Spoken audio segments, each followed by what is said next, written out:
The ridge should have been ours. That's what the op order said, what the maps promised, what the weather brief claimed.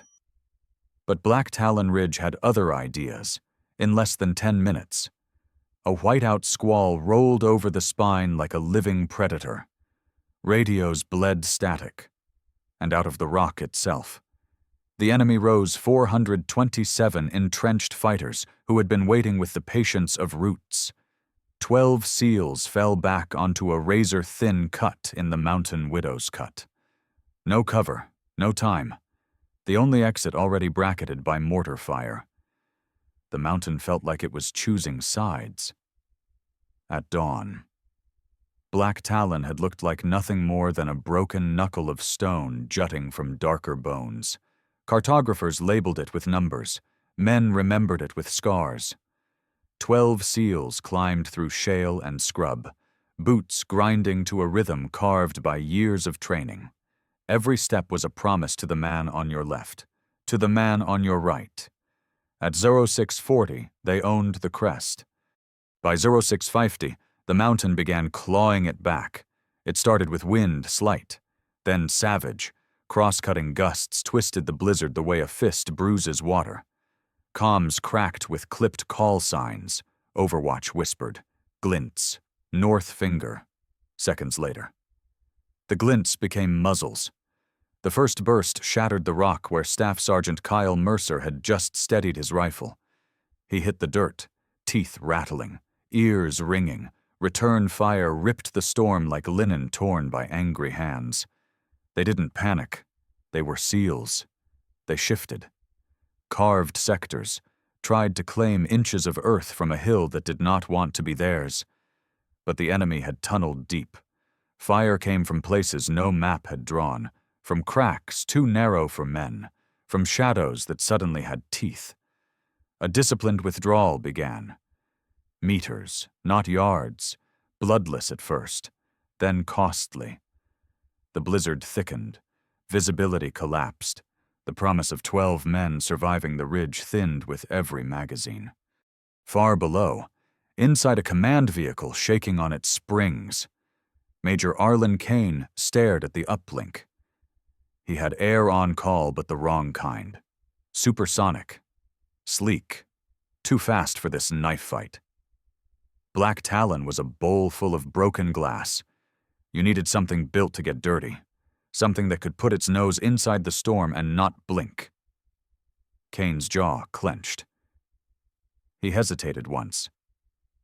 And only once. Before he keyed the mic, it felt like pulling the pin on a grenade you swore you'd never touch. Iron Widow, immediate tasking. Black Talon Ridge. On the ridge, 12 men tightened their perimeter on Widow's Cut. Backs to a cliff. Eyes in every direction and still not enough. The enemy had weight and angles. The team had grit and a countdown measured in magazines. Lieutenant Ethan Cross moved the line like a surgeon shifts pressure on a wound. Calm. Exact. Ruthless about time. Set. Hold. Breathe. Boots bit stone. Breath smoked as a whiteout. And the mountain listened. They didn't ask for miracles. They asked for seconds. Requesting immediate on-station low-level tasking. Iron Widow. Kane's voice cleaved the net flat. Edged. A blade pulled too late. The roster showed one name, Captain Mara Vale. Call sign Iron Widow, WX conditional. Everyone in that vehicle knew what weather conditional meant in these mountains, a rumor of visibility, a whisper of a gap, a pilot willing to thread needles most men never see. On the ridge, the 12 SEALs tightened back onto Widow's Cut, a narrow strip of dirt linking two slopes that wanted to tear apart. The enemy had 427 rifles hammering down. The team had grit and the mathematics of survival. Contact close, north finger, south draw pinned, Cross reported. Steady as a metronome. Even the valley's timbre seemed to change as if the mountain held its breath. Then came the sound less arrival than revelation. A shape standing up inside the storm. Nothing else sounds like an A-10 Warthog part growl, part chisel, mass turning intent into consequence. It doesn't rush. It arrives. She came out of the storm nose down, not diving but curving through the mist like a scalpel finding a seam. Broad wings, twin engines roaring honest, no sleek deception, just stability, endurance, and a pilot who reads terrain the way a surgeon reads a pulse. Inside her cockpit, Vale's HUD glowed phosphor green. Terrain warnings screamed. She quieted them with a flick. The way you hush an old friend who worries too much.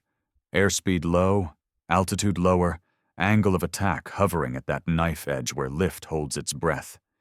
She had flown in air that punched like fists, valleys shaped for ambush, ceilings that could drop without notice. This was a conversation she understood. The controller's voice cut through haze and static. Ridge lost, friendlies collapsed to saddle, enemy entrenched north and south. Vale closed her eyes for a heartbeat and saw it before the map populated Knuckle Ridge. Choke point. Fog clutching rock like two thieves whispering secrets. First pass, she didn't shoot. She mapped. The TGP swept infrared across the slopes, hunting signatures that didn't belong, heat where cold should sit, motion where stone should stay still. The enemy had tunneled. Yes, but tunnels breathe. Breath leaves signatures. She waited for the faintest exhale. Below. Mercer dragged his last magazine toward a teammate. Trust, he thought. Felt like a physical object, something you could pass hand to hand across bleeding stone, above, turbines fenced with wind. He smiled without humor. Hog, he whispered to no one. Second pass. Closer. The pod caught shape dark against cold, intent etched in pixels. Vale cued the pipper without disturbing the steadiness in her hands. The GAU-8 felt heavy, eager, a promise forged into titanium. She squeezed. The cannon's voice drowned the valley. It didn't sound like gunfire. It sounded like a zipper sealing reality along a line the enemy should never have crossed. Stone fountained. Pressure waves rattled teeth. On the north finger, positions that believed in their invisibility came apart. She didn't linger, rolling low. She dragged her shadow over the south draw. Another squeeze, another sentence written in tungsten. Panic spread. Fire that had been everywhere collapsed into silence, those twin cousins that arrive the moment certainty dies. For the 12 seals. Space opened the rarest gift on a ridge. They took it with the unsentimental speed of professionals who know how quickly gifts are revoked. Not forward, not back, but through cutting across Widow's Cut, while Vale's third pass stitched a tungsten curtain between them and anything that still wanted them dead. Ridge. You are clear to push, a calm voice said in their ears, so calm it was almost impolite. Cross didn't waste the moment. Set. Push. The word ran down the line like voltage. Men rose low and fast, rifles shouldered, eyes raking for movement in the white. The mountain had other ideas this morning. So did she. And somewhere inside the storm. Iron Widow's engines circled quiet promise that the next seconds, the ones that decide everything, were theirs to take. No call sign, no flourish, just capacity. Captain Mara Vale banked her Warthog into the storm. Gray silhouette vanishing back into gray world for a moment. The mountain pretended she had never been there. But rocks remember. Air remembers. And the enemy, what was left of it, would remember most of all.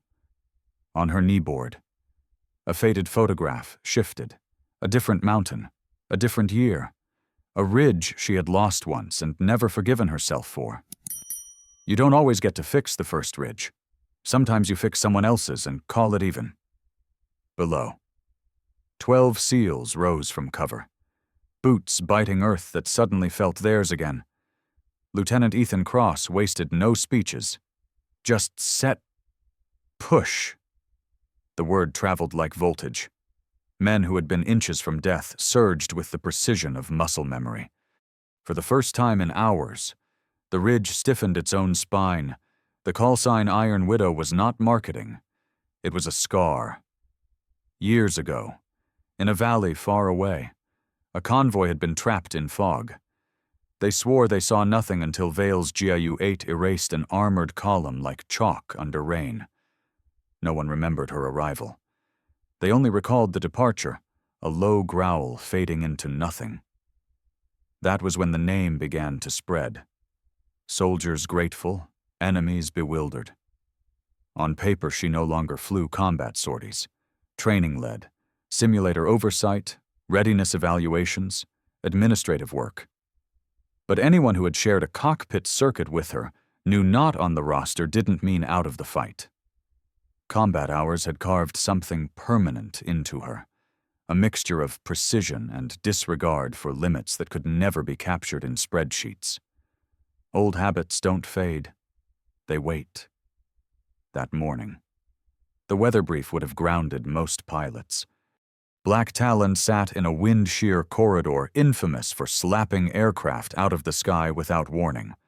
Visibility variable military speak for you might see the ridge, or you might see nothing until it's too late.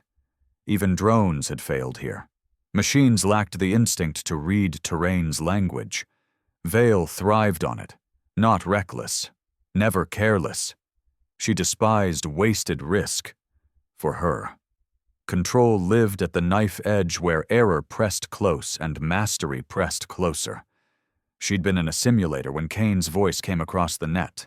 No wasted words, seal element, ridge compromised, saddle holding, entrenched enemy north and south, weather borderline, requesting low-level strike. She had flown with Kane before.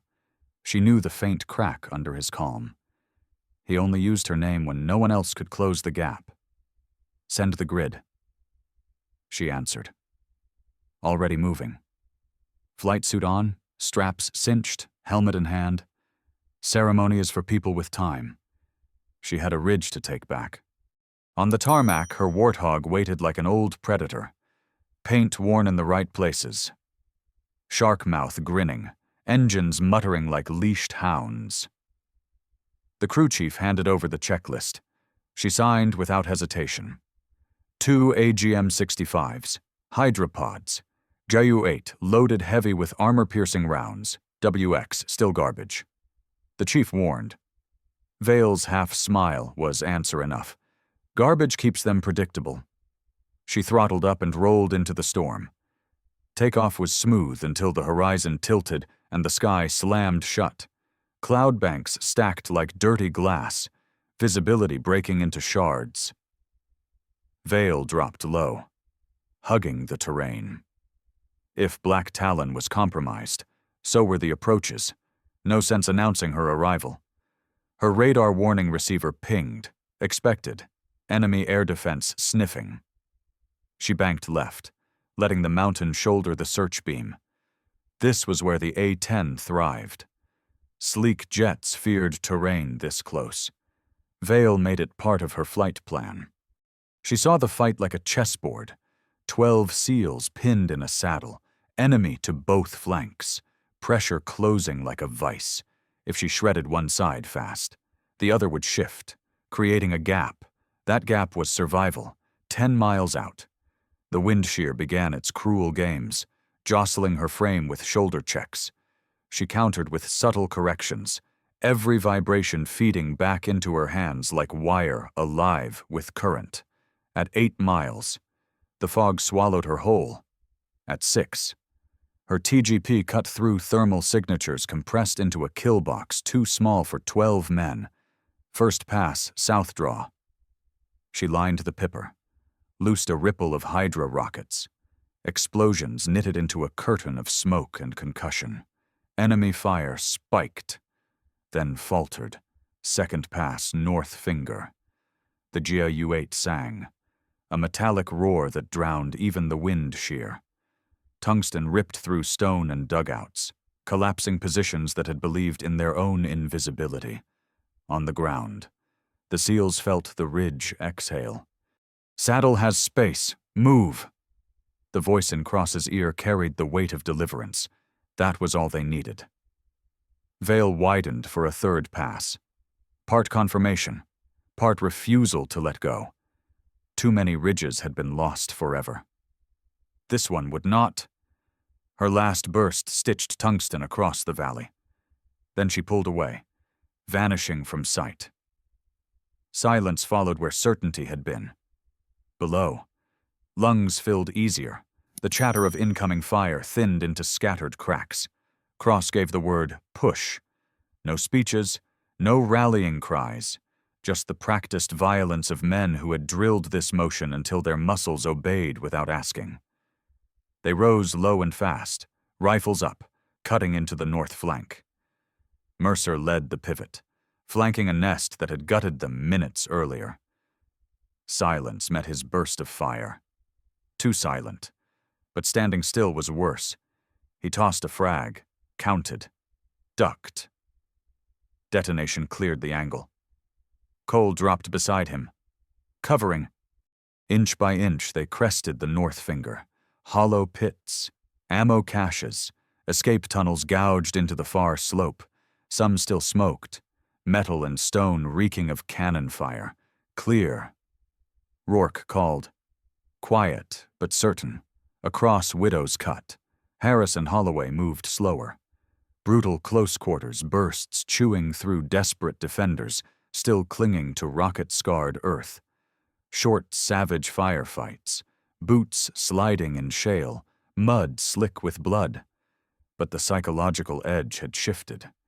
Every hostile had heard the warthog's growl, felt the mountain shudder. That sound carried its own promise. We found you once. We can find you again. Minutes earlier, the battle had been stalemate. Now, hours of fire unraveled in seconds. That was air power, impossible odds rewritten in 3 passes. Kane's voice came over the net ridge secure. The words were already known, but needed to be said. Ramirez exhaled, only then realizing how hard his chest had hammered. He looked toward the mist, where Iron Widow had vanished. Part of him wanted to hear that growl again, to know she still circled above. Another part understood that was the point. She wasn't there to linger. She was there to tip the scales, then disappear, leaving the rest to them. Harris tugged a field dressing around his bleeding arm and smirked. "You ever flown with her?" Ramirez shook his head. "No. But I've been under her." Harris barked a laugh. Careful how you phrase that. They laughed because they were alive, and on Black Talon Ridge. That was victory enough for now. Mountains keep their own memories. So do the people who bleed on them, somewhere out in the gray. Captain Mara Vale Iron Widow was already pushing her warthog toward home.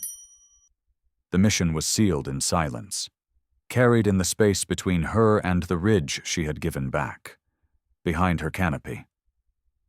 Black Talon shrank, swallowed by the same storm that had tried to erase it. She kept the climb shallow, hugging the terrain until the shoulders dipped enough to hide her from any radar still awake. The A-10's engines thrummed steady, a vibration she could feel in her bones' comfort. Reminder and warning all at once. Up here, one mistake meant she'd become someone else's story. Her breathing slowed, though the metallic taste of adrenaline still clung to her mouth. Kane's voice broke through her headset, ridge secure. Seals holding both flanks. The official closeout. She didn't acknowledge, not yet. Her targeting pod kept sweeping valleys beyond the fight, searching for movements that didn't belong. Once before. She had trusted a clear report, and men had died for it. She marked faint signatures now too small for armor, scattered like broken bones. Survivors, maybe. Stragglers. She logged the grid for follow-up. Overchecking wasn't in manuals.